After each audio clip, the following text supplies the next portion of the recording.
RS. புரம் பகுதியில் உள்ள மாநகராட்சி கலையரங்கத்தில் கோவை மாவட்ட நிர்வாகம் மற்றும் உயிர் எனும் சாலை பாதுகாப்பு தொண்டு நிறுவனம் இணைந்து உயிர்குட்டி காவலர் சாலை பாதுகாப்பு பாடத்திட்டம் சார்பில் மாணவர்கள் பயிற்சி புத்தகம் மற்றும் ஆசிரியர் கையேடு வெளியீட்டு விழா நடத்தினர். இந்த நிகழ்வில் பள்ளிக் கல்வித்துறை அமைச்சர் அன்பில் மகேஷ் பொய்யாமொழி கலந்து கொண்டு பயிற்சி புத்தகம் மற்றும் ஆசிரியர் கையேட்டை வழங்கினார். இதில் மாநகராட்சி பள்ளி மாணவ மாணவிகள் மற்றும் ஆசிரியர்கள் கலந்து கொண்டு சாலை பாதுகாப்பு பயிற்சி புத்தகம் மற்றும் ஆசிரியர் கையேட்டை பெற்றுக் கொண்டனர். இந்த நிகழ்வில் சிறப்புரையாற்றிய அமைச்சர் அன்பில் மகேஷ், சாலை பாதுகாப்பு குறித்தும் சாலையில் வாகனம் ஓட்டும் பொழுதும் சாலையில் நடந்து செல்லும் பொழுதும் சாலை விதிகளை பின்பற்ற வேண்டும் என வலியுறுத்தினார்.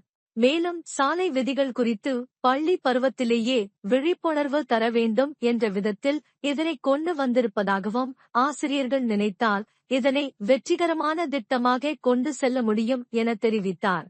சாலை விதிகளை பின்பற்றுவது வாகனங்களை ஓட்டுபவர்களுக்கு மட்டுமல்லாமல் சாலையில் நடந்து செல்பவர்களுக்கும் பொருந்தும் என்றார்.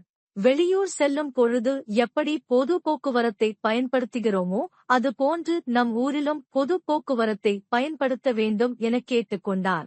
பள்ளிகளில் பாடங்களுக்கு மட்டும் முக்கியத்துவம் அளிக்காமல் இது போன்ற விஷயங்களுக்கும் மாணவர்களுக்கு விழிப்புணர்வு அளிக்க வேண்டும் என கேட்டுக்கொண்டார்.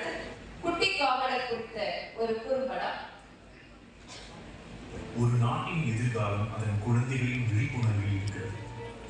அவர்கள் உயிர் குட்டி காவலர் திட்டத்தை அதிகாரபூர்வமாக துவக்கி வைத்தார்கள்.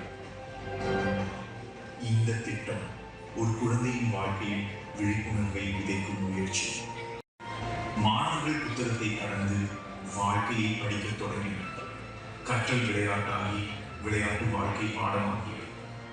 விதிகளை அறிவது ஒரு உயிரை காக்கும் சின்ன வீரர். இன்று 2000க்கும் மேற்பட்ட பள்ளிகளில் சுமார் 3 லட்சம் மாணவ செல்வங்கள் குட்டி காவலர்கள் உருவாகியுள்ளனர்.